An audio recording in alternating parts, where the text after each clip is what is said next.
Alrighty, let's talk about electric vehicles.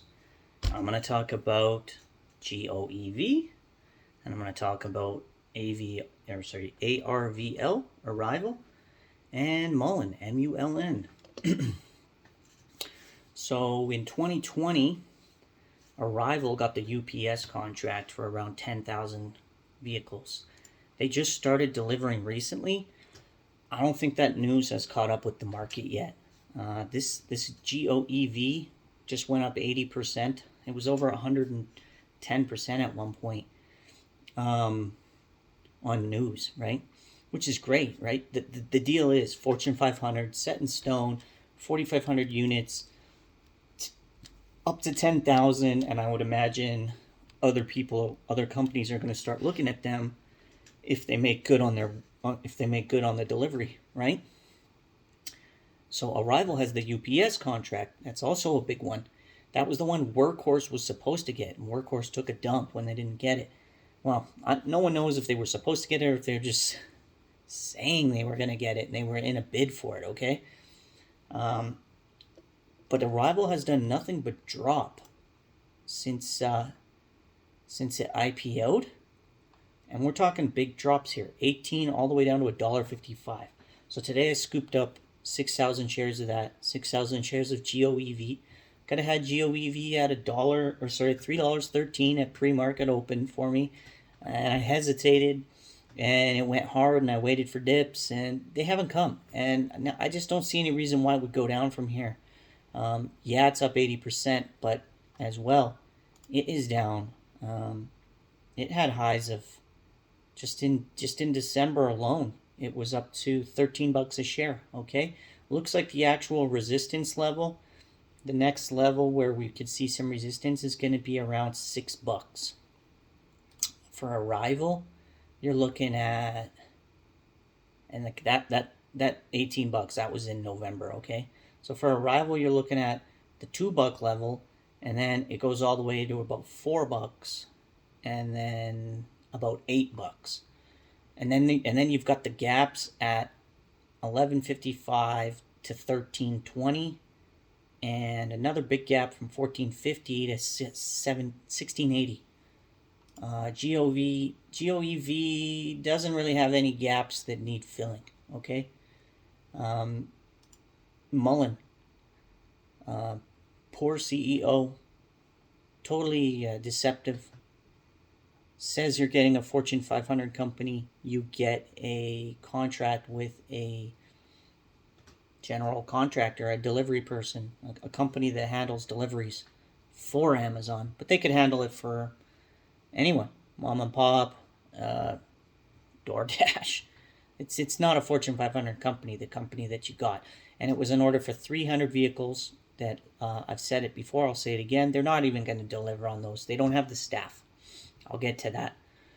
300 vehicles by the end of November. 600, if they'll take up to 600, but they said we'll give us 300 at least, and if you can deliver more, we'll take them. The Goev one was for 4,500 up to 10,000. The UPS Arrival, that was for 10,000 and possibly more. So 5 digits versus 3, low 3. So okay. So if you go to finviz.com, and then this is accurate, you can check multiple sites, but I don't need to give you multiple sites. I'm just going to give you the one. You can do the work if you want. You go look at the number of employees that Arrival has. It's like global. They do a lot in the UK too, okay? They have 2,695 employees. It's just a side note, they have strong insider ownership. 2,695 employees. Okay, just to put this into perspective, Tesla has 99,000, 96 or 99,000. I don't have it open. So they're the big boy. But Arrival has 2,695. Goev has 805. Okay? And Mullen has 44. And that's top to bottom. That's HR, CEOs, directors, salespeople, like artists, people who design, techs, computer techs. I don't know how many people they outsource for various things like that. But when you have 44 employees, top to bottom, how the hell are you going to deliver 300 cars? If there's 30 months, 30.5 days on average in a month, right? Because some are 30, some are 31. 300 divide 91.5. Let's call it 91.5 days till the November. They have to build 3.27 cars a day. So every 3 days they have to build 10 cars.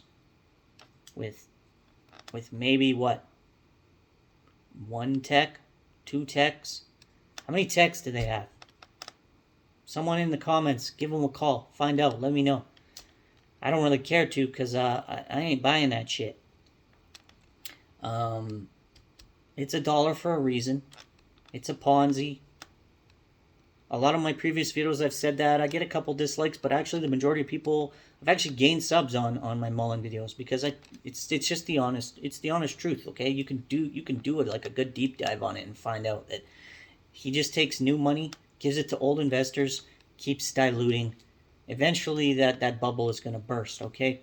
You can Google their factory. They're using like used parts. It's like old tech. It's not even big. And then you know, it basically looks like they got a garage going with like 3 lifts in it. Like my local hardware store, the Canadian Tire, they have like a 20 bay car lot to fix cars. This place has like 3 lifts. They are not building those cars. I'm sorry. So if you're going to invest in some EV tech that's for fleets, Mullen isn't supposed to be just for fleets. They went that route, but they were supposed to be cars. They weren't even supposed to be fleets. So if you want to invest in fleets, Arvl is dirt cheap. Dirt cheap, $1.55. If it pulls a GOEV, because you're going to see news come out soon that's going to say UPS takes delivery of X amount. It's going to go ham. Just watch. 80%, 100%. $1.50 to $3, $4. GOEV, I see that. I don't see any reason why even by next week it couldn't be $6, $7. It's totally flatlined. It's barcoded. No one wants to sell it, and the buying is holding. The buying is staying there, even though the volume is churning. It's staying there. So I'm actually going to be investing quite heavily into GoEV. I'm going to take 10,000 shares there, and I'm going to see what happens today on Arvl. I think, yeah, it's $1.53. So the low of the day was $1.48. The low of the week was, or the 52-week low was $1.28, but the 52-week high was 17, whatever. So I'll dollar cost average on Arvl since there isn't news yet. GoEV, if it even dips, I will get in. If it doesn't dip, I'll sell some puts for next week, some cash covered puts to kind of even out whatever I lose. So if it goes up to say $5, I'll sell a $5. It pays next week. It pays a $5 pays $1.19 right now at 4.25, but a $4 pays 52 cents. So if you're like, God damn it, I missed it. It's up $1.88. You could sell right now for next week like a $3.50 and make 25 cents a share.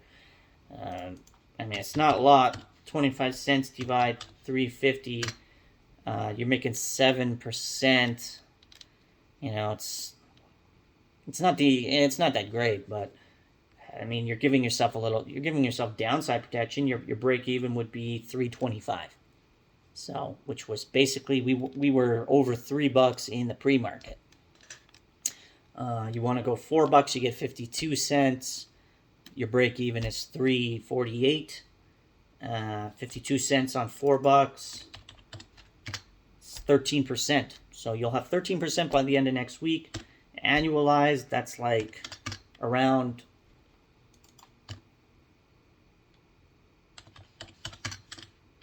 what is that? 8-9 days, 300 days. Call it like 35 weeks or so. 30 weeks. 33 weeks.